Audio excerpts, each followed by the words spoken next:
안녕하세요. 꿈 있는 미래의 변상선 목사입니다. 이 시간 지저스토리 약속의 시작 11단원 2과 교사지침서 강의를 진행하도록 하겠습니다. 먼저 2과의 제목을 살펴보도록 할까요? 예수님의 일하심입니다. 읽을 말씀은 누가복음 9장 10절에서 17절입니다. 예수님은 제자들을 데리고 벳세다라는 마을로 들어가셨습니다. 마을 안 많은 사람이 예수님을 알아보고 예수님을 따라다녔습니다. 예수님은 자신을 따르는 무리에게 하나님의 나라에 대해서 말씀하시고 아픈 자들을 치료해 주셨습니다. 날이 저물어가자 제자들은 예수님께 너무 늦은 시간이기에 모인 무리를 마을로 보내서 그들이 잘 곳을 찾고 먹을 것을 얻도록 해야 한다고 말했습니다. 그러자 예수님은 오히려 제자들에게 너희가 먹을 것을 주라라고 말씀하십니다. 제자들은 자신들이 가지고 있는 것이 떡 5개와 물고기 2마리밖에 없기 때문에 많은 사람을 먹일 음식을 사지 않으면 불가능하다고 이야기합니다. 심지어 그곳에 모인 사람들은 남자만 5,000명이었습니다. 여자와 어린아이를 포함하면 더 많은 사람이 그곳에 모여 있었고 그들 모두를 먹이려면 너무나 큰 돈이 필요했습니다.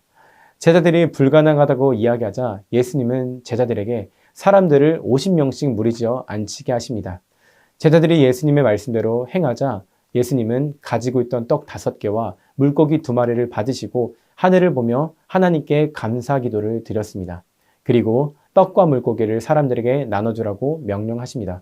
그러자 놀랍게도 모든 사람이 떡과 물고기를 배불리 먹는 일이 일어났습니다. 심지어 떡과 물고기가 남은 것을 모으니 12바구니나 되었습니다. 제자들은 사람들의 필요를 채워주신 것이 불가능하다고 이야기했지만 예수님은 그들의 필요를 채워주셨습니다. 이처럼 예수님은 우리의 필요를 채워주시는 분입니다. 그뿐 아니라 생명의 떡으로 이 땅 가운데 오신 예수님은 세상의 그 어떤 것으로도 채울 수 없는, 해결할 수 없는 구원이라는 그 필요를 채워주시는 하나님이십니다. 이를 가지고 우리 아이들에게 가르쳐야 할 원포인트를 함께 읽어볼까요? 예수님이 모든 것을 채워주실 것을 믿는다. 이어서 우리가 함께 외울 말씀을 다 같이 읽어보겠습니다.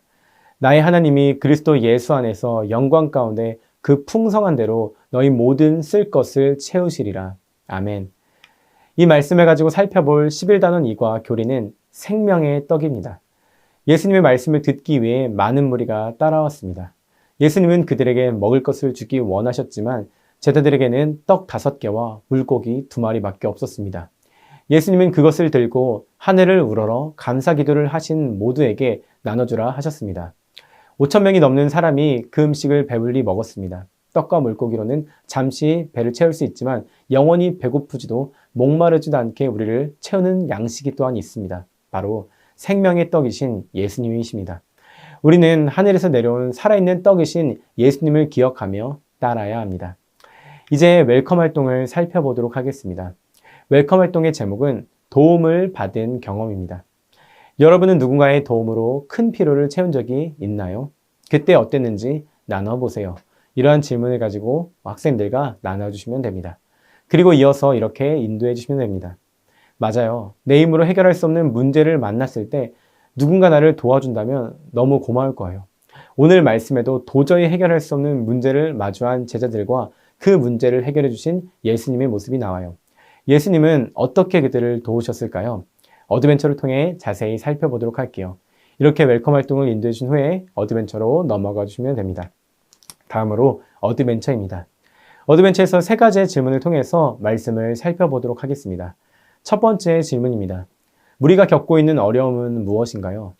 정답은 날이 저물어 가는데 빈들에 있는 무리에게 먹을 음식이 없었습니다. 수많은 무리가 예수님을 따랐어요. 그런데 날이 곧 저무는 상황임에도 무리에게 먹을 음식이 없었어요. 심지어 그들은 지금 빈들에 있었죠. 두 번째 질문입니다. 예수님의 말씀을 들은 제자들이 보인 반응은 무엇인가요?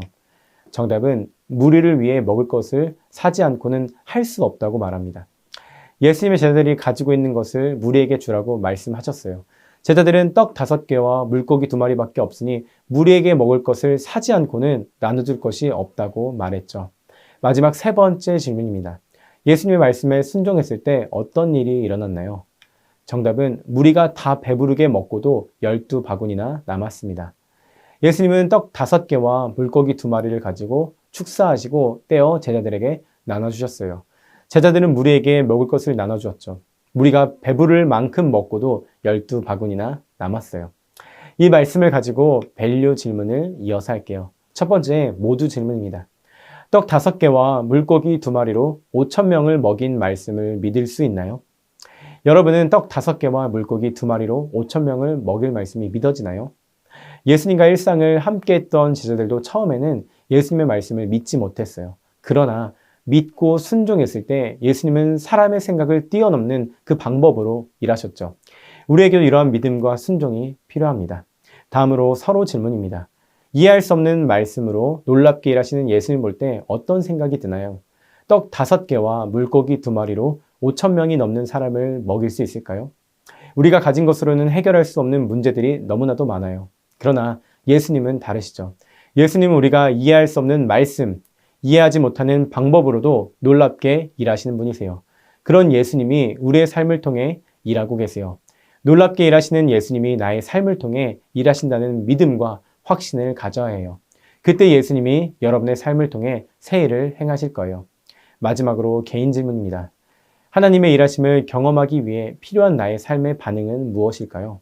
하나님의 일하심을 기대하고 확신할 때 하나님의 일하심을 경험할 수 있어요.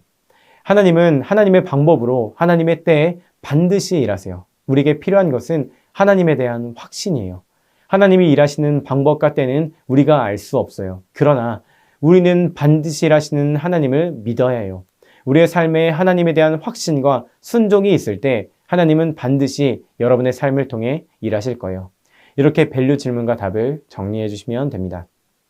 이어서 놀랍게 일하시는 예수님을 기대하며 확신하기 위해 어떻게 해야 할지 인커리지를 통해 알아보고 실천해 보도록 할게요. 마지막 인커리지 활동입니다. 이렇게 안내해 주시면 됩니다. 하나님은 사람의 생각을 뛰어넘는 방법으로 일하세요. 우리는 하나님의 일하심을 기대하며 확신해야 해요. 하나님의 일하심의 방법과 때는 우리가 알 수 없죠. 그러나 우리는 반드시 일하시는 하나님을 믿으며 기대해요. 하나님의 말씀에 대한 순종과 확신이 있을 때 하나님은 반드시 여러분의 삶을 통해 일하실 거예요. 오늘 내가 해결하기 원하는 문제가 있나요? 말씀을 기억하며 마태복음 6장 33절을 읽고 확신의 기도를 드려보세요. 한 주간 승리하는 친구들 되길 바라요. 기도하고 11단원 이과 공부를 마치도록 할게요. 이렇게 안내를 해주시면 됩니다. 오늘 이과를 통해 예수님이 모든 것을 채워주신 것을 믿는다라는 사실을 배웠습니다. 이번 한 주 모든 청소년들과 그 가정이 우리의 모든 것을 채워주시는 예수님을 믿으며 살아가기를 소망합니다. 이상으로 이과 교사 지침서 강의를 마치도록 하겠습니다. 감사합니다.